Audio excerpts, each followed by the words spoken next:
നമസ്കാരം. ഞാനിന്ന് വന്നിരിക്കുന്നത് നമ്മുടെ രാജ്യതലസ്ഥാനമായ ഡൽഹിയിൽ BJPക്ക് വിരുദ്ധമായി കേന്ദ്ര സർക്കാരിനെതിരായിട്ട് നമ്മുടെ അടുത്ത രണ്ട് സംസ്ഥാനങ്ങൾ, പ്രധാനമായി പറയുകയാണെങ്കിൽ സൗത്ത്, പൂർണ്ണമായി എതിർത്തുകൊണ്ട് വലിയ രീതിയിലുള്ള ഒരു കേരളത്തെ സംബന്ധിച്ച് കേരളത്തിൻ്റെ ചരിത്രത്തിലെ ചരിത്രത്തിലെ വലിയൊരു ചരിത്രപരമായ ഒരു സമരമായിരുന്നു ജന്തർ മന്ദിറിൽ കേരള മന്ത്രിസഭയിലെ മുഴുവൻ മന്ത്രിമാരും അതോടൊപ്പം ഇടതുപക്ഷത്തിൻ്റെ മുഴുവൻ MLA-മാരടക്കം ജന്തർ മന്ദിറിൽ ഒരു ധർണ നടത്തുകയുണ്ടായി. സാമ്പത്തിക അവഗണനയ്ക്കെതിരായിട്ട് കേരളവും കർണാടകയും ഇന്നത്തെ ദിവസം ജന്തർ മന്ദിറിൽ കൂടുകയുണ്ടായി.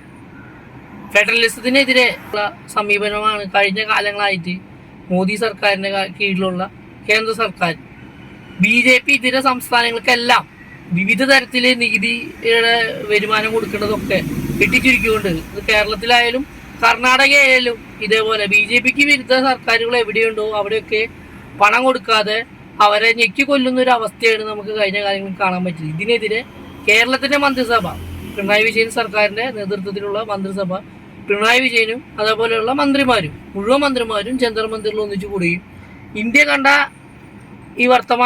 കണ്ട ഒരു വലിയ രീതിയിലുള്ള ഒരു പ്രതിഷേധ സമരമായിട്ട് ദേശീയ മാധ്യമങ്ങളടക്കം ഈ വിഷയത്തിന് എടുത്തു കഴിഞ്ഞിരിക്കുന്നു.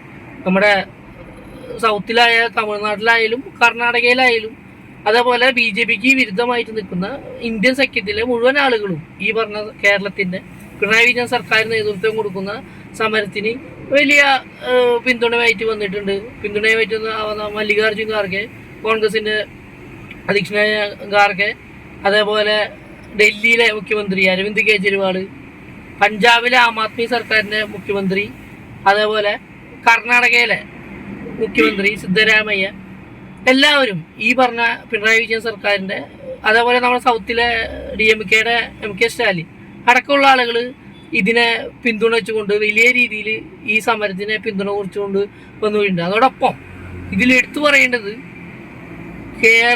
കോൺഗ്രസിൻ്റെ അധ്യക്ഷനടക്കം ഇതിനെ അനുകൂലിക്കുമ്പോൾ കേരളത്തിലെ കോൺഗ്രസ് നമ്മുടെ സംസ്ഥാനത്തിന് ഇത് നികുതിയിനവും വരവ് കേന്ദ്രം പിടിച്ചു വയ്ക്കുമ്പോൾ അതിനെതിരെ ശബ്ദിക്കേണ്ട പ്രതിപക്ഷം കൂടെ നിൽക്കേണ്ട സമയത്ത് പ്രതിപക്ഷം ഈ സമരത്തിനെ അവഗണിച്ചുകൊണ്ട് അതിനെതിരെ ഇതൊരു നാടകമെന്ന് പറഞ്ഞുകൊണ്ട് ഈ സമരത്തിനെ പുച്ഛിക്കുകയാണ് ചെയ്തത്.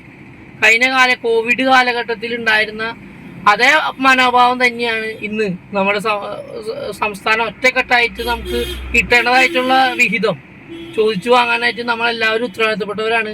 അപ്പോൾ കൂടെ നിൽക്കേണ്ട പ്രതിപക്ഷം സംഖ്യകളുടെ കൂടെ നിന്നുകൊണ്ട് ഈ സമരത്തിന് ഒറ്റുകൊടുക്കുന്ന ഒരു അവസ്ഥയാണ് നമുക്ക് കാണാൻ സാധിച്ചത്. കൂടെ നിൽക്കേണ്ട പ്രതിപക്ഷം സംഖ്യകളുടെ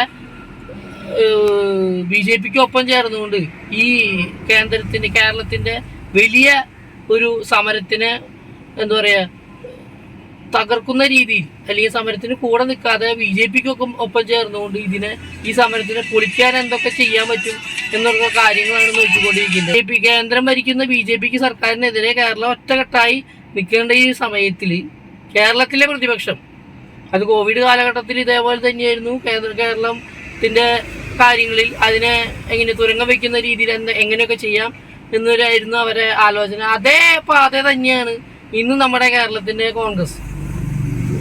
ദേശീയ തലത്തിൽ കോൺഗ്രസ് അടക്കം ഒന്നായതൊന്നും ലോക്സഭാ തെരഞ്ഞെടുപ്പിന് BJP സർക്കാരിനെ താഴെ ഇറക്കുന്ന രീതിയിലുള്ള, ഈ ജനവിരുദ്ധ സർക്കാരിനെ താഴെ ഇറക്കുന്ന രീതിയിലുള്ള പരിശ്രമങ്ങൾ ഒരുമിച്ച് നടക്കുമ്പോൾ ഇവിടെ അതിനൊരു കൂട്ടായ്മ വയ്ക്കാതെ ഇവിടെ അതിന് തുരങ്കം വെച്ചുകൊണ്ട് ഈ സമരം ഒരു നാടകം എന്ന് പറഞ്ഞുകൊണ്ട് ഈ ചരിത്ര സമരത്തിനെ പുച്ഛിച്ചു തള്ളുന്ന രീതിയിലുള്ള ഈ പ്രതിപക്ഷം ഉള്ളിടത്തോളം കാലം നമ്മുടെ സംസ്ഥാനം, അല്ലെങ്കിൽ നമ്മുടെ ഈ കേരളത്തിലെ കോൺഗ്രസ് നേരെയാവും നമുക്ക് പറയാൻ പറ്റി.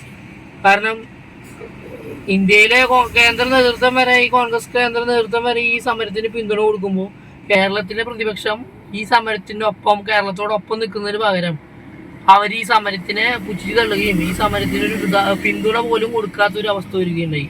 ഞാനിപ്പോൾ എന്തായാലും നമ്മുടെ ഈ സമരത്തിന് പങ്കുചേരാൻ പറ്റാത്ത MK സ്റ്റാലിന് ഒരു ഫേസ്ബുക്ക് ഗ്രൂപ്പ് ഉണ്ടായിരുന്ന ആൾ വേറെ സ്പെയിൻ യാത്രയിലായിരുന്നു. അതുകൊണ്ട് ആൾക്ക് ഈ കേരളത്തിൻ്റെ മഹനീയമായ ചരിത്രപരമായ സമരത്തിന് പങ്കെടുക്കാൻ പറ്റാത്ത അതിയായ വിഷമമുണ്ട്. അതേ പറ്റിയൊരു ഫേസ്ബുക്ക് കുറിപ്പ് ആൾ പങ്കുവച്ചിട്ടുണ്ട്. ഞാൻ എന്തായാലും ആ കുറിപ്പൊന്ന് വായിക്കാം.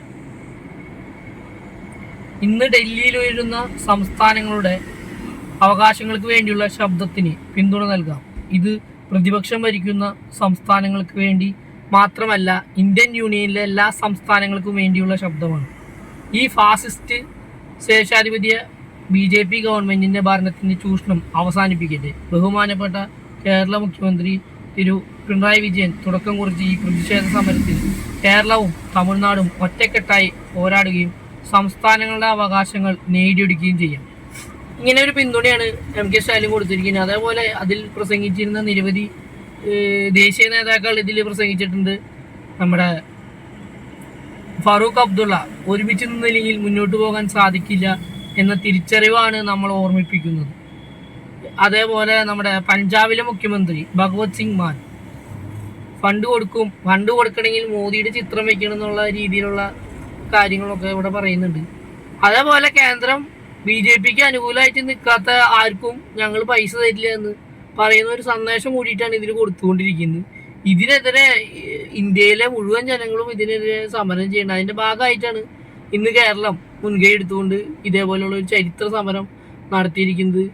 ഇനിയും ഇതേപോലെയുള്ള കേന്ദ്ര സർക്കാരിന്റെ ഇതേപോലെയുള്ള എന്താ പറയാ, നമുക്ക് കിട്ടുന്ന ടാക്സ് നമ്മുടെ അവകാശമാണ്. കർണാടകയിലും വലിയ രീതിയിൽ ഇന്ത്യയുടെ GDPയിൽ സംഭാവന ചെയ്യുന്ന ഒരു സംസ്ഥാനം കൂടിയാണ് കർണാടക. ആ കർണാടകത്തിൽ പോലും കൃത്യമായ രീതിയിലുള്ള കേന്ദ്രത്തിന്റെ വിഹിതം തരാനായിട്ട് മോദി മടിക്കുകയാണ്, അല്ലെങ്കിൽ അതിനെ പിന്തിരിപ്പിക്കുകയാണ്, അല്ലെങ്കിൽ എന്തെങ്കിലും കാര്യം പറഞ്ഞിട്ട് അതിനെ ആ ഒരു ഫണ്ട് റിലീസാക്കാതെ പിടിച്ചു വയ്ക്കുന്ന ഒരു അവസ്ഥയാണ് കണ്ടുപിടിക്കുന്നത്.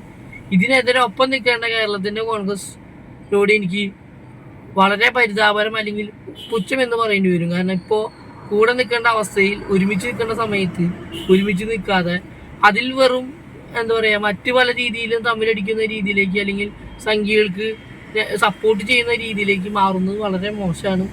ഓക്കെ, ഇതാണ് എൻ്റെ ഒരു അഭിപ്രായം.